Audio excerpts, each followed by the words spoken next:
Hola, ¿cómo están? Buenas tardes. Bueno, continuamos con la clase. Afortunadamente, es nuestra clase.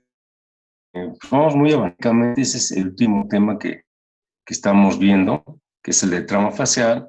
Y esto pues ya nos indica que terminando este tema, a lo mejor les preparo uno de implantes para que vean también uno más que esté relacionado también con lo que sería eh, implantología.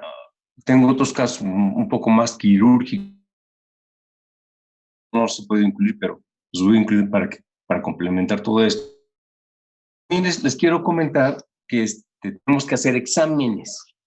Entonces, lo que vamos a hacer con los exámenes, le voy a pedir que se forme un grupo nomás, porque el examen que vamos a hacer, que de hecho ya lo íbamos a realizar cuando pasó esta contingencia, en donde van a ser 10 preguntas, ustedes tienen 15 minutos para responder esas 10 preguntas, y en el chat, que le voy a pedir que se realicen un chat total en donde estemos todos, me van a mandar las respuestas. O sea, por ejemplo, si son el número 6, la respuesta 1 va a ser por opción múltiple. Entonces me van a hacer, por ejemplo, la 1B, 2C, la 3E, según lo que ustedes van a contestar, pero al principio viene su número de lista y sus respuestas así. Durante esos 15 minutos ustedes tienen para responder y mandarme sus respuestas en el chat. Una vez que los 15 minutos ya no se acepta ninguna otra respuesta más, por favor. Sale entonces, para que vayan pensando qué día quieren el primer examen. Recordemos que el primer examen era de odontología, quirófano y cirugía ortognática. Entonces, pues ahorita tenemos bastante tiempo, puede ser la próxima o la siguiente semana. Por repetir este tema, pues ya prácticamente vamos a la mitad, estamos por terminar, lo que ya sería el último, y les voy a complementar. De hecho, tenemos todavía de aquí hasta mayo todo mayo para dar algo más de clase, también que sea de interés, y para realizar 2 o 3 exámenes, que es con lo que se les va a estar evaluando. ¿Alguna pregunta, duda? ¿Comentario? ¿Nada? ¿Todo bien? Bueno.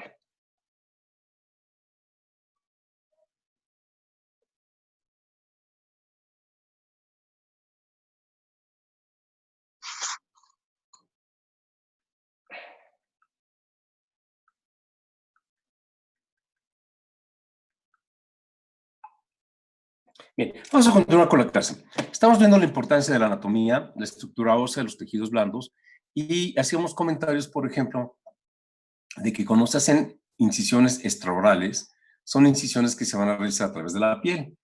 Hay dos principales incisiones que se van a realizar para manejar el trauma, que estas van relacionadas con lo que sería invasión principalmente a fracturas de origen mandibular. Por ejemplo, cuando hablamos acerca de una incisión que nos involucre, ya la habíamos comenzado a platicar, a realizar en lo que sería el borde mandibular, en fracturas que corresponden al cuerpo, ángulo, rama, y debajo del cóndilo, conocido como fractura subcondilia, hacemos una incisión considerada como incisión tipo Risdon, así es como se denomina. La incisión tipo Risdon tiene como objetivo principal salvar o no lesionar el nervio facial.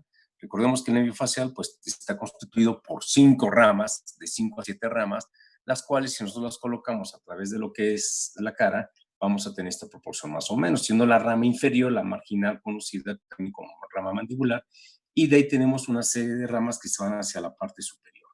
Si tomamos en cuenta esta consideración, les mencionaba yo que hacer una incisión ligeramente por debajo del borde sería lo más ideal, porque de ahí pues llegamos inmediatamente a lo que sería la rama mandibular o el cuerpo o el ángulo mandibular, y sería una incisión más rápida. Sin embargo, ¿qué es lo que pasa?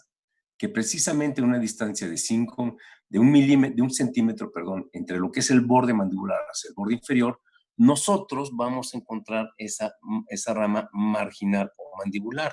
Entonces, aquí tenemos el peligro que si nosotros colocamos cualquier incisión de un centímetro hacia el borde, hacia arriba, lo más seguro es que lesionemos esa rama. Por consiguiente, va a haber una problemática importante porque todos los músculos que relacionan principalmente con el labio, el mentón y esta relación van a quedar sin movimiento. Entonces, la incisión tipo Risdon, que es R-I-S, ese es R-I-S-D-O-N, Risdon. son 2 dedos, serían 2 centímetros por debajo del borde mandibular. Entonces la incisión viene en todo este contexto. Obviamente indica que es una incisión que tiene que ser mucho más abajo. Tenemos que hacer diferentes disecciones involucrando primero lo que es el músculo platisma, obviamente piel y tejido celular, y del músculo platisma nos vamos hacia arriba, salvando lo que ya sería el nervio facial, el nervio marginal, hasta llegar a la sentida pterigomasterina, donde ya realizaríamos nuestro corte mandibular para llegar a exponer completamente lo que sería nuestra mandíbula. Entonces, es muy importante. Hay otra incisión que es por delante de la oreja, conocida como incisión de Alcayag. Esta incisión tipo Alcayag es para llegar a lo que es la articulación temporomandibular y tal vez más específico a lo que es la parte subcondilia. La importancia de la parte subcondilia es que muchas fracturas, como yo les comenzaba a mencionar, cuando un cóndilo se acuesta por el traumatismo que llega a sufrir y esto es por la tracción del músculo pterigoide externo, hace que en un momento dado entre lo que es el borde de la mandíbula y el cóndilo, cuando este se acuesta y se va hacia adentro, el hecho de que se acueste este cóndilo mandibular no va a ser ya funcional y por consiguiente tenemos que entrar quirúrgicamente para levantarlo y colocarlo en su posición. Pero para llegar a este cóndilo mandibular, que ahorita vamos a ver un poquito más adelante, conocidas como fracturas subcondilias, necesitamos hacer una incisión por delante de la oreja. Hay una que salva mucho, que se conoce como incisión tipo Alcayat, incisiones periauriculares, que en un momento dado tienen como objetivo llegar completamente hacia la articulación y aunque ustedes no vean, es un abordaje bastante amplio que vamos a ver también un poco más adelante. Y este tipo de abordajes que se llegan hacia lo que es el cóndilo mandibular también involucran mucho lo que es la relación del nervio facial. También la incisión tiene, por consiguiente, sus estructuras anatómicas a seguir. Tenemos también una forma de hacer la disección para evitar la lesión sobre este nervio, porque si nosotros realizaríamos una lesión sobre el nervio facial a la altura del nivel que estamos operando, el paciente va a quedar sin movimiento en la ceja y en el párpado. De cierta forma, principalmente la ceja y el globo ocular quedaría como ligeramente caído, ¿no? O sea, una tosis del párpado y principalmente de la ceja. Toda la región frontal, por consiguiente, también no tendría movimiento. Y eso nos ocasiona un problema importante relacionado desde el punto de vista funcional, pero principalmente estético, porque se hace un cambio muy, muy significativo en lo que es la expresión facial. Por eso es muy importante que tomemos en cuenta todo este tipo de situaciones. Entonces, pues obviamente estamos hablando acerca de la importancia de lo que es la anatomía y cuando se hacen incisiones o abordajes, pues tenemos que tener un concepto bien definido de lo que es las incisiones y lo que son las estructuras anatómicas, nerviosas y vasculares por consiguiente. De hecho, cuando se hace la incisión tipo Risdon, nosotros vamos a encontrar de forma casi inmediata la arteria facial. La arteria facial que va formando su segundo cono o codo conocido como codo mandibular, recordemos que hace tres codos en todo su trayecto, la arteria facial, y esta arteria, el primer codo es codo glandular que rodea la glándula submaxilar, luego de ahí se baja y se desplaza hacia afuera y hacia arriba, formando un segundo codo que es en la escotadura pregoniana, precisamente, y de ahí se va hacia arriba para formar su tercer codo, conocido como codo nasogeniano, ¿verdad? Hasta unirse con la arteria etmoidal anterior. Pero, sin embargo, cuando hacemos esta disección tipo Risdon, que les comento que es en el cuello, lo más seguro es que nos encontremos con la arteria. Y de hecho, dentro del propósito quirúrgico es encontrar la arteria, disecarla y ligarla. Ya como se acuerdan en la clase de quirófano, de técnica quirúrgica, cómo se trataba cuál era el objetivo de ligar las arterias, ¿verdad? Para que no tengamos un sangrado. De no hacerlo, el hecho de estar traccionando, meter separadores y cosas por el estilo, hay muchas posibilidades que terminemos lesionando esta arteria, la terminemos rompiendo y por consiguiente terminemos con un sangrado sumamente profuso, lo cual pues obviamente no es lo adecuado y para evitar esto pues de inicio trataríamos nosotros de ligar la arteria facial. Entonces todo esto es una forma estructuralmente anatómica hablando para poder hacer las disecciones, en este caso incisiones y disecciones extraorales, ¿verdad? Que esto van muy involucradas y relacionadas con lo que es el mecanismo del trauma facial, dependiendo en dónde se encuentre la fractura y qué estructuras anatómicas está involucrando dicha fractura que en un momento tenemos que buscar para reducirla, que es el concepto, como se denomina, reducir una fractura. Bien. Dentro de lo que es la explosión física, nosotros tenemos que comenzar a realizar una serie de palpaciones.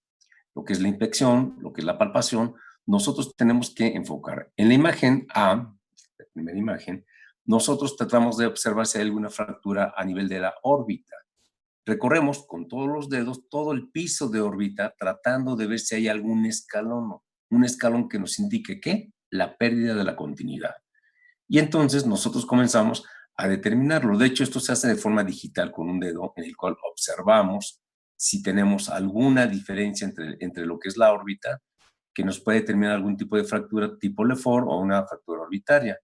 Después, ligeramente vamos a hacer ligeros movimientos para poder determinar si hay algún tipo de desplazamiento óseo que podamos encontrar, hacer unos movimientos laterales para observar si encontramos algún movimiento anormal o algún ruido. Es muy común que cuando haya fracturas se escuche lo que se conoce como chasquidos. Y los chasquidos nos involucran que hay un roce de hueso.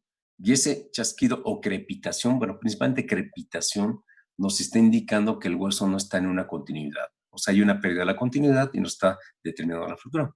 Este movimiento que se realiza en lo que sería la imagen C es para observar si hay alguna fractura tipo Lefort en el maxilar.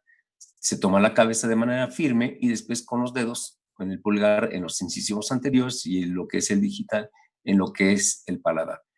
Al tomar esto, hacemos movimientos determinados. Si escuchamos algún tipo de crepitación o un movimiento normal, que podemos definirlo bien, nos está indicando también la presencia de algún tipo de fractura, ¿no? En la D se observa para determinar si hay fracturas de tipo nasal. Si los huesos propios de la nariz se encuentran desplazados, se encuentran fracturados también. Y por último, se observa en la imagen E, nosotros vamos tomando por bloques la mandíbula y hacemos movimientos contrapuestos, o sea, la mano derecha va a ir hacia abajo y la mano izquierda va a ir hacia arriba. Y luego al revés, y eso las diferentes áreas para poder determinar si tenemos algún tipo de fractura o algún tipo de desplazamiento. Eso obviamente también con el objetivo visual, en el cual nos vemos si se mueven los dientes, si hay un movimiento contrapuesto a los movimientos que estamos realizando para poder determinar si hay algún tipo de fractura. También se introduce el dedo por vestibular y el dedo por lingual. Todo esto se estaba haciendo con el objetivo de encontrar algún tipo de escalón. Los escalones nos van a indicar que hay un desplazamiento de fractura, que el hueso se encuentra fuera de lugar y por consiguiente no hay una continuidad y por consiguiente se va sintiendo todo ese tipo de lesiones. ¿Sí? Esto no más son definiciones de lo que acabamos de ver ahorita, esto no es para que precisamente lo copien, porque además está muy claro, pero también nos indica lo que es la inspección, lo que es la palpación que acabamos de mencionar precisamente, con lo que son los tercios medios y superiores de lo que es el reborde, que esto ahorita lo vamos a ver y lo vamos a estar mencionando. Sin embargo, algunas características que también nosotros tenemos que observar, por ejemplo, es la presencia de ciertos elementos, por ejemplo, la distopia. La distopia se va a determinar como las órbitas están fuera de lugar, están fuera de posición. Y también podemos observar si hay enoftalmia. La enoftalmia es cuando el globo ocular se va hacia adentro. ¿Qué nos está indicando esto? Cuando se va el globo ocular hacia adentro, se va deprimiendo, nos está indicando que puede haber una fractura en el piso de órbita. Recordemos que el piso de órbita, que corresponde al piso superior de lo que es el seno maxilar, tiende a ser un hueso muy fino, muy delgado. Y cuando esto se presenta, entonces nos va indicando la presencia de que hay una fractura en el piso. Hay una fractura conocida como blowout, que es una fractura que se asocia con la órbita precisamente. Entonces, si vemos que un globo ocular se encuentra más deprimido, nos va determinando esto. Otra de las cuestiones que les comenzaba yo a mencionar la clase anterior, la famosa diplopia, que el paciente ve doble, una vista doble, ¿no? Y esto nos está indicando que hay fracturas en el cual los músculos regularmente tienen que estar atrapados, o sea, entre la presencia de una fractura, al abrirse el hueso, el músculo queda atrapado en esa fractura, en esa apertura del hueso, y hace que en un momento dado también pueda haber situaciones de vista doble, o en casos más severos, en los cuales pues ha habido una lesión sobre el nervio óptico. Y ahí es donde en un momento dado pues tenemos que ir valorando, tenemos que realizar tomografías para observar hasta dónde están las lesiones determinadas por los diferentes trazos o tipos de fracturas, ¿no? Que tenemos que observar. Dentro de todo esto, pues obviamente tenemos que ver si hay algún tipo de asimetrías faciales. En un momento tenemos que observar si hay una irregularidad en la estructura facial, en lo que es la vista, si observamos que por ejemplo, las asimetrías, vemos una parte de la cara más unida que la otra, o vemos un alargamiento más de la cara que otra, que todo eso nos va indicando la presencia de fracturas. Por ejemplo, cuando se fracturan los dos cóndilos mandibulares, una característica que va a haber en el paciente es que va a presentar mordida abierta. También porque es importante tomar en cuenta todo esto, porque recordemos que en algunos casos el paciente puede presentar una disarmonía o deformidad dentofacial, que ya lo vimos nosotros en cirugía ortognática. Y la presencia de estas disarmonías o estas deformidades dentofaciales pueden tenerlas el paciente y que obviamente al tener un traumatismo nos puede ocasionar entonces una alteración en el diagnóstico, en el cual pues puede que no haya fracturas subcondilias y el paciente presente una mordida abierta anterior.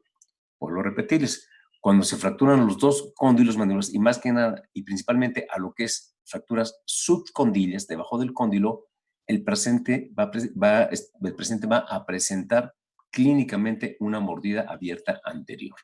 Entonces, hay que definir todo esto. Les platicaba yo la vez anterior de un caso en el cual el maxilar se encontraba atrás y tuvo una fractura LEFOR 1. Nosotros al llevarlo a oclusión, determinamos y veamos que tenía una muy buena oclusión, llevamos hacia adelante el maxilar, pero veíamos que estaba fuera de posición lo que era la estructura de unión del hueso con el hueso, y decíamos, oye, estamos avanzando en el maxilar, pero no queda la fractura, pero oclusalmente queda bien el paciente, que era lo que importaba a final de cuentas. Entonces, en esta situación, pues el paciente cerró una cirugía ortognática ante el traumatismo. Él tenía una clase 3 ocasionada por una hipoplasia de tercio medio, y al avanzar el maxilar, pues ya lo compensamos, pero pues bueno, de todos modos teníamos que unirlo con placas, y con todo eso el paciente pues quedó con buenas situaciones y condiciones, ¿no? Esto mismo va a pasar también cuando hablamos en lo que es la mandíbula o el tercio inferior, en el cual pues nosotros tenemos que tomar diferentes tipos de radiografías para poder determinar algún tipo de lesiones que se puedan encontrar, pero aquí recordemos que dentro de lo que son las fracturas, tanto maxilar superior como maxilar inferior, lo que a nosotros nos va a interesar como punto inicial y de punto de partida es la relación oclusal del paciente.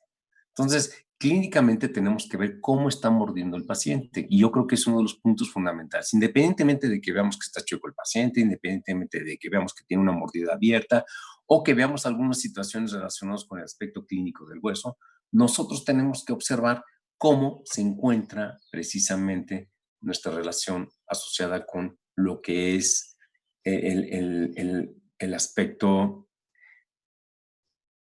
A ver, me están diciendo que la pantalla es un poquito borrosa. Ahí se ve completa, ¿no? Creo.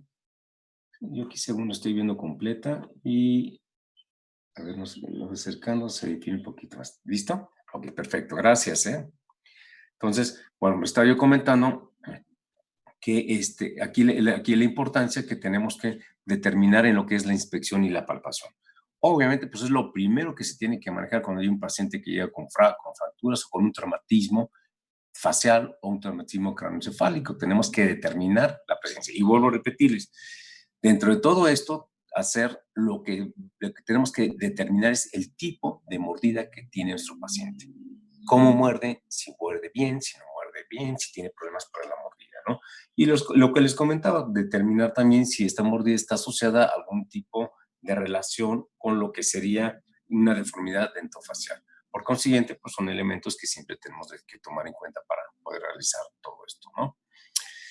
En lo que es la mandíbula, pues nosotros observaremos desviaciones, la presencia de simetrías. Hemos mencionado mucho la importancia del cóndilo mandibular y principalmente lo que son la presencia subcondilias, la presencia también de algunos hematomas que se pueden presentar y en situaciones traumáticas muy severas la posibilidad de realizar algún tipo de traqueostomía para poder realizar la ventilación. Recordemos que dentro de los procedimientos de entrada en un paciente tenemos que valorar nosotros la ventilación del paciente, ¿verdad? La respiración.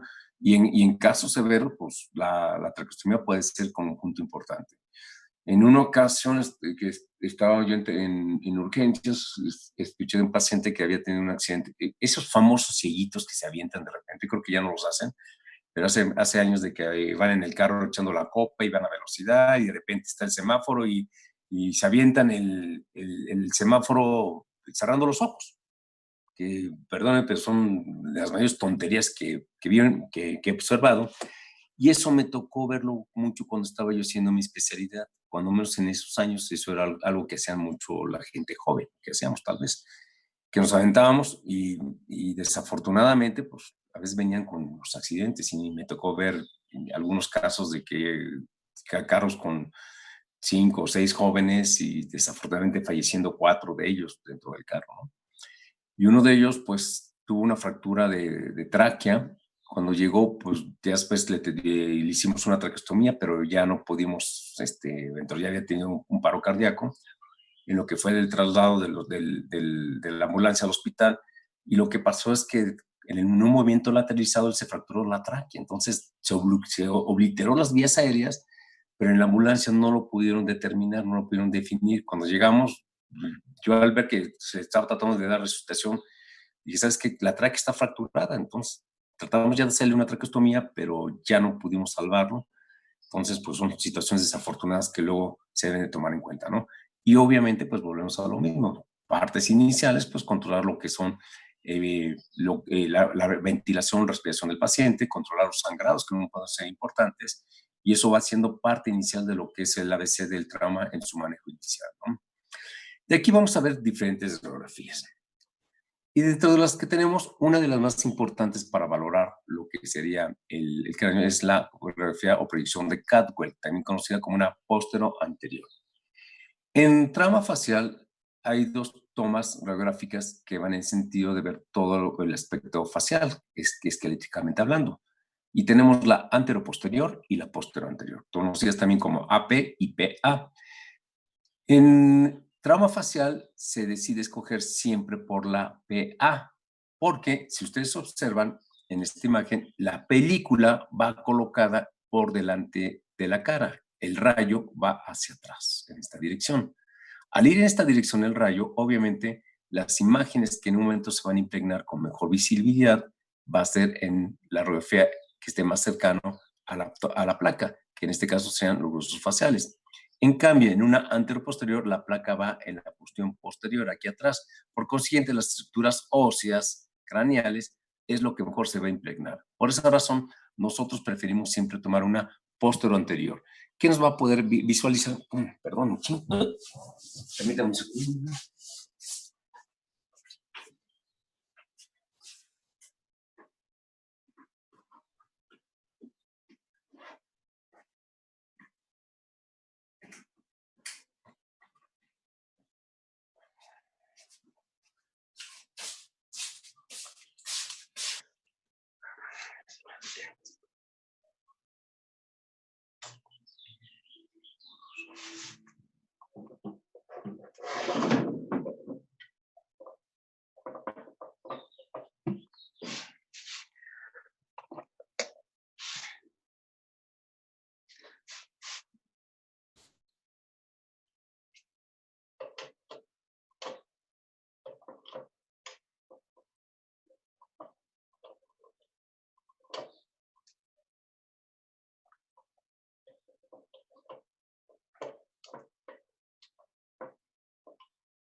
Tengo que leer.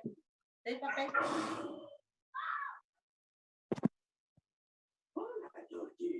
Muy bien.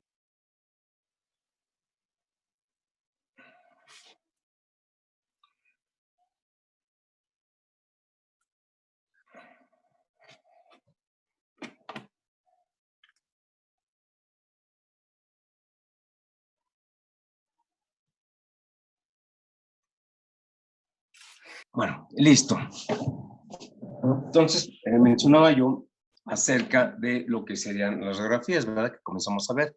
Y esta nos sirve mucho para ver algunos rebordes. En realidad les voy a decir una cosa, sí es una buena radiografía, pero ya de mucha utilidad hoy en día va siendo ya no tan necesaria. Pero sin embargo, lo que sí es que en la mayoría de los hospitales es una radiografía que se toma de entrada, ¿no? De apoyo. La Cadwell, una cosa es la PA y una cosa es la Cadwell. La Cadwell es una variedad de la PA, pero tiene cierto significado. En la Cadwell se utiliza principalmente para ver lo que son los senos paranasales. Aquí se va a observar, porque si ustedes observan, tiene ligera inclinación el ángulo del rayo. En la PA, el ángulo va recto. En esta va ligeramente con cierta inclinación. Entonces, esta nos va a determinar un poquito, principalmente para ver lo que son los senos etmoidales, los senos frontales y los senos maxilares también. Esta radiografía es una de las básicas, la Batters. La Batters es una proyección en la cual aquí se inclina la cabeza en sentido posterior, lo que es la punta nasal y el mentón van pegados a la placa, y luego la radiografía viene con una proyección prácticamente perpendicular a la placa en esta posición. Esta inclinación que le da la cabeza, que se hace con la cabeza en la parte superior, va a dar una imagen redondeada. Y esta radiografía, además de ver los senos paranasales, por ejemplo, que se van a mostrar perfectamente bien, nos sirve mucho para poder valorar fracturas de lo que es el zigoma, lo que es el hueso malar. Les he mencionado que por la posición y proyección del hueso malar es uno de los principales puntos en donde muchas veces algún tipo de traumatismo o fractura llega a estar presente y por la posición anatómica que llega a tener este hueso malar. Entonces, aquí esta radiografía es una radiografía básica para poder hacer valoraciones de cualquier tipo de fractura que se relacione con el piso de órbita. También nos llegan a determinar la presencia de lo que es la unión del hueso malar con el maxilar, lo que se conoce con la unión de la piramidal, ¿verdad? Y esto nos ayuda a poder hacer ciertas valoraciones con lo que representa las fracturas tipo Lefort 2 y Lefort 3. De igual manera, se llegan a visualizar bien lo que son los arcos cigomáticos. Entonces, cuando se fractura o hay una fractura de Lefort 3, los arcos cigomáticos se llegan a fracturar. Sin embargo, de hecho hay una gran cantidad de fracturas que en un momento dado involucran el arco cigomático, principalmente en los deportes. Les comentaba yo que cuando es el básquetbol o el fútbol, en el básquetbol cuando se alzan por la canasta se mandan codazos y en el fútbol cuando cabecean por un centro de igual manera se mandan los codos. Entonces, cuando desplazan los codos, el jugador puede hacer un impacto importante sobre el hueso malar y en este caso sobre el arco cigomático fracturándolo. Hay una radiografía que se conoce como HIRTZ. La HIRTZ es H-I-R-T-Z, HIRTZ. Esta radiografía sirve para valorar exclusivamente arcos cigomáticos. ¿Por qué es importante tomar en cuenta la fractura de un arco cigomático? Porque además de que se deprime la parte lateral de la cara, muchas veces esto hace que con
y ya casi están, la mayoría ya se volvió a involucrar. Bueno, entonces continuamos con esto. Les mencionaba yo de la radiografía de HIRTZ. Esa radiografía tipo HIRTZ nos ayuda principalmente a valorar lo que son las fracturas del arco cigomático. Cuando se fractura un arco cigomático, el problema de este es que se deprime y además de que ocasiona una situación antiestética en la parte lateral de la de la cara, hace también que cuando queremos abrir la boca, la apófisis coronoides llega a chocar con los huesos del arco cigomático desplazados. Entonces, obviamente, además de una situación de dolor, hay una situación de incapacidad funcional para realizar la apertura bucal de manera adecuada. Y esa radiografía no sirve para esto. Sin embargo, la radiografía de Batters nos ayuda mucho a valorar todo este tipo de situaciones. De inicio, pues obviamente nosotros tomamos una Batters. Los Batters, además de poder valorar lo que son los maxilares, los malares y lo que es el arco cigomático, nos valora también lo que serían los senos paranasales y también, además de poder hacer una radiografía de valoración de trauma, también nos ayuda para hacer una valoración de cómo se encuentran esos senos maxilares, hablando de situaciones patológicas, como pueden ser tumores, como pueden ser sinusitis y casos por estilo que en un momento dado nos dan una significación. Se observa también lo que es el septo nasal y aunque un poquito alterada la forma de la mandíbula, pero también se observa perfectamente bien en forma específica el reborde mandibular y el ángulo mandibular. Entonces, esta, como yo les comentaba, en la evaluación del trauma, es una de las radiografías de primera elección que siempre vamos a escoger para poder realizar. Luego tenemos la Town. La radiografía de Town, esta es una radiografía que se toma hacia atrás, se toma en sentido posterior. Esta radiografía nos sirve para valorar exclusivamente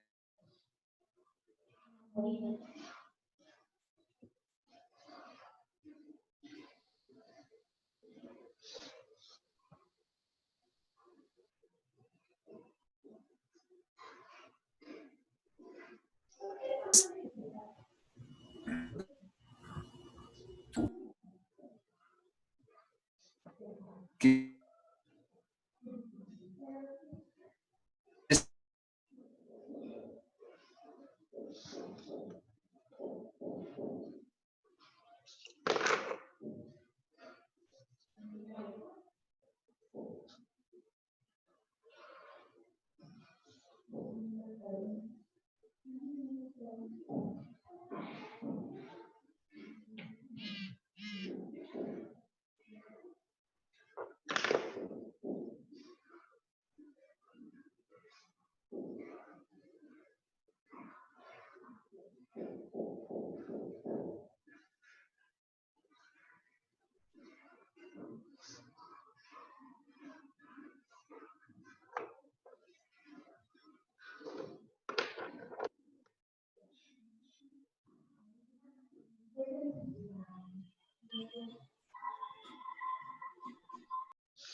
Oigan, si salió el doctor, ¿o qué onda? No se escucha así.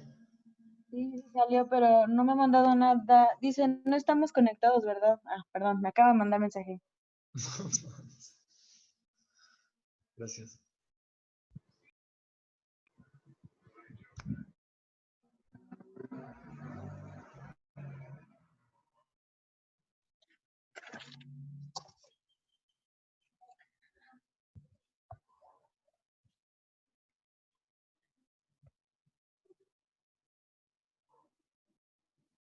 Dice que algo pasó y que está viendo.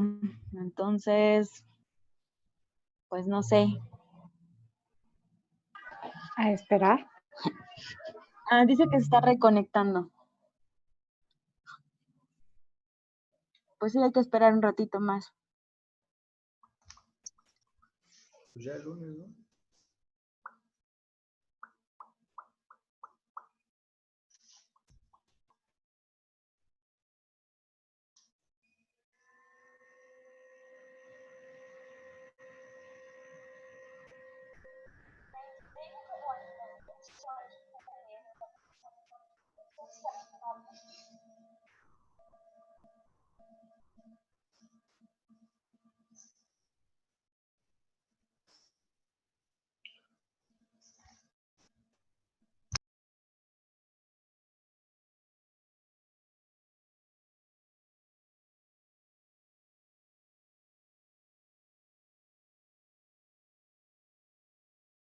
Dice que ahorita se conecta.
Ya mañana, ¿no?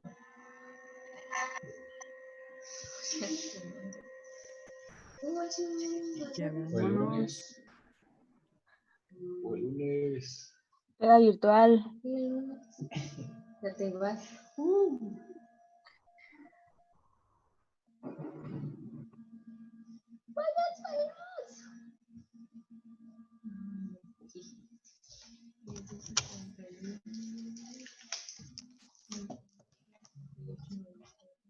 Ya, güey. Dice que no sabe si es de la plataforma o su internet, entonces no me ha dicho más desde hace como 3 minutos. No sé, luego se pone raro, mejor hay que esperar un ratito más. Tengo clínica a la 1.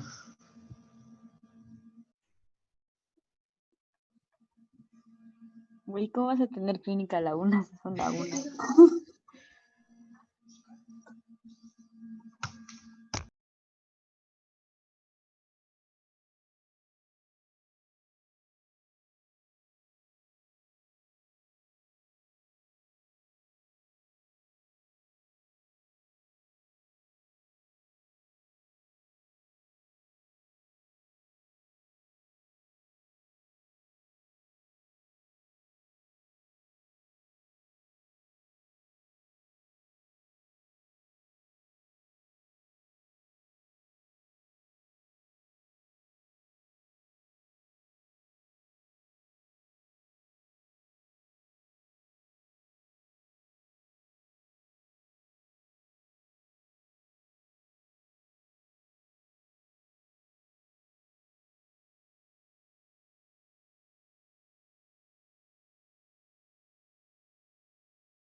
Hola, ¿ya siguen ahí? Perfecto. Bueno, parece que tuve problemitas con internet un poquito, pero tuve que apagar el iPad y volverlo a aprender y todo. Bueno, continuamos con la clase. Entonces les mencionaba yo que la toma de Town, pues definitivamente son las principales tomas que nos íbamos a utilizar. Ya vimos algunas características y que pues nos ayuda muchísimo para esto. Sin embargo, la de Town que estábamos viendo ahorita nos ayuda mucho para lo que es la verificación de fracturas subcondilias. Esta radiografía, con excepción de las tomografías y obviamente las resonancias magnéticas, nos ayuda muchísimo para valorar la posición de una fractura subcondilia cuando el cóndilo se acuesta. ¿Por qué se va a acostar el cóndilo? Porque recordemos que está unido al terruido externo. Entonces, cuando se fractura el cuello del cóndilo, la cabeza del cóndilo va a ser trasladada, va a ser traccionada por lo que es la musculatura del terruido externo y la va a llevar hacia adelante y hacia adentro. Entonces, este cóndilo se acuesta, como quien dice, y hay una regla para este tipo de situaciones. Si el cóndilo está acostado en un grado de 90 grados, o sea, si esta es la rama y este es el cóndilo, este cóndilo se acuesta a 90 grados hacia adentro, ¿verdad? Sería el cóndilo del lado izquierdo. Esto es un aspecto quirúrgico en el cual se tiene que adentrar, se tiene que manejar quirúrgicamente para levantar el cóndilo y llevarlo a su lugar. Muchas veces, y gran parte de las fracturas, este cóndilo está así, en esta posición, está así, en esta relación.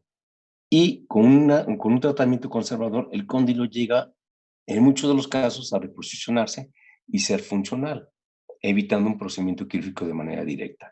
Pero vuelvo a repetirles, si este cóndilo se acuesta completamente, está a 90 grados en relación, entonces esto sí es un indicativo como un parámetro para tener que operarlo y levantarlo. Y precisamente esta radiografía de Town nos sirve para poder valorar fracturas subcondilias y el grado de desplazamiento que el cóndilo llega a tener en un momento dado.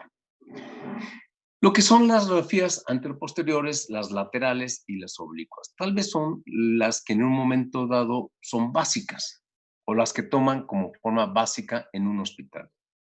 Desde mi punto de vista, a veces no son tan funcionales, porque en estas radiografías se llega a sobreponer mucho lo que son las estructuras óseas. Se observa muy bien, por ejemplo, en lo que es la PA, que sería esta, las fracturas de lo que es todo el cuerpo mandibular. Y aquí se llegan a observar perfectamente bien algunos desplazamientos, por ejemplo, cuando se tiene una fractura a nivel del ángulo o del cuerpo mandibular, qué tanto grado de desplazamiento llegan a tener este tipo de fracturas. Pero realmente de ahí no es tan significativo su toma. Sí para el grado de desplazamiento y sí para la valoración si hay o no hay una fractura. Como gran parte de los pacientes de urgencias o de un traumatismo llega a un hospital, pues son las radiografías que son básicas para la toma, ¿verdad? Y principalmente en lo que es la radiografía lateral, en esta vamos a observar que hay muchas, se sobreponen las imágenes de un lado o las imágenes del otro lado. O sea, las estructuras óseas se van a estar sobreponiendo. Entonces, eso también nos determina muchas veces si estas son buenas o no radiografías para poderlas valorar. Pero vuelvo a repetir, regularmente en un hospital y en un lugar de urgencias es donde son las radiografías básicas para poderlo realizar. Estos, los huesos propios de la nariz, o a veces también conocidos como perfilogramas, nos ayuda a determinar la presencia de fracturas de los huesos nasales, ¿no? Siempre es muy importante porque a veces no consideramos la estética y cuando hay una fractura de huesos nasales va a haber dos problemas importantes. Uno, el aspecto funcional desde el punto de vista respiratorio y otro desde el punto de vista estético en el paciente, ¿no? A veces, como yo les he comentado, no nada más tenemos que ver la presencia de que si hay o no hay una fractura, sino también cómo va a quedar nuestro paciente, en qué condiciones, y a veces, aunque tenga fracturas muy fuertes, tal vez las nasales no son tanto del objetivo visual inicial, pero sí desde un punto de vista funcional y estético que tenemos que considerar, ¿no? A veces nos vamos más porque hay una fractura Lefort 3, un Lefort 2, o qué sé yo, pero lo que nos importa definitivamente pues es también determinar si requiere de algún procedimiento, de algún levantamiento de los huesos nasales que se pueden estar deprimidos, porque ya después de que cicatricen las demás, puede tener un defecto que puede ocasionar aspectos funcionales, pero también estéticamente creo que es muy importante tomar en cuenta la presencia de estas fracturas. Esta es la Hirsch que les había yo mencionado en un momento dado. Y esta radiografía de Hirsch, como pueden ver, se observa perfectamente bien. Dime, ¿me van a hacer una pregunta? ¿No? Ah, bueno, entonces la Hirsch nos ayuda precisamente a ver cualquier fractura de lo que es el contorno, de lo que representa el arco cigomático. Ya les había mencionado que muchas veces se fracturan Y además del aspecto físico, se van a determinar el aspecto funcional, porque el desplazamiento interno que tiene el arco cigomático va a estar interfiriendo con lo que es la apófisis coronoides en los movimientos de apertura y cierre bucal. Por eso también es una grafía que nos sirve y es práctica, para nosotros es prácticamente exclusiva para la evaluación de los arcos cigomáticos. Bien, vamos a comenzar a hablar acerca de lo que es la biomecánica del esqueleto facial. Ya mencionábamos que dentro de lo que es un traumatismo va a haber una serie de reacción en el aspecto de la fuerza traumática que sufre un paciente. Y cuando llega a tener una fuerza de impacto, el hueso va a tener su tensión relacionada con esta fuerza de impacto. Gran parte de las fuerzas de impacto van a ser diseminadas a través de cierta biomecánica, a través de cierto seguimiento de la estructura ósea. Cuando estas fuerzas sobrepasan este seguimiento de estructura de fuerza, es cuando se lleva a cabo lo que sería una fractura, que es lo que les mencionaba yo con el ejemplo de algún vidrio, que el arco del vidrio nos sirve como esa parte de estructuración de mantenimiento de fuerza. Cuando sobrepasan esa fuerza, relacionado con el soporte del arco, o en este caso del marco, va a llevarse a la fractura. Las partes azules nos están llevando a cabo lo que se conoce como desplazamiento de fuerzas de tensión y de compresión. En la mandíbula pueden observar cómo estas fuerzas de tensión y compresión son muy determinadas en lo que sería y cruzadas en lo que es el borde y toda la parte interna de lo que es la región geniana. Se observan en la parte superior y la parte de la mandíbula, ¿no? Esto se les conoce como fuerzas de tensión en esta parte y fuerzas de compresión en la parte superior.